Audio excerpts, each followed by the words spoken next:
ہم کریں گے ہر مظلوم کی حمایت۔ السلام علیکم، میں ہوں حورین فاطمہ اور آپ دیکھ رہے ہیں حمایتی نیوز HD چینل۔ نظر ڈالتے ہیں آج کی اہم خبروں پر۔ پاکستان کی کاروباری برادری نے سپورٹ ترکیہ مہم شروع کرنے کا فیصلہ کر لیا۔ Federation of Pakistan chamber of commerce and industry کے قائم مقام صدر نے کہا کہ ترکیہ سے خام مال اور دیگر امپورٹ فوری بڑھائی جائے۔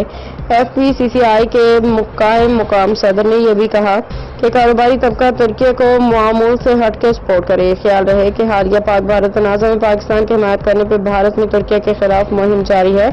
بھارتی وزارت شہری ہوابازی نے جمعرات کے روز قومی سلامتی کے حوالے سے خدشات کو بنیاد بنا کے بھارت میں کام کرنے والے ترک کمپنی جلیبی ایئرپورٹ سروسز کے سیکیورٹی کلیئرنس منسوخ کر دی تھی۔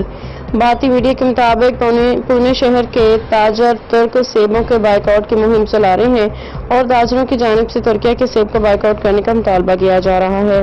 باخبر رہیے ہر جگہ ہر وقت، جانیے ملکی اور غیر ملکی حالات و واقعات یقین کے ساتھ۔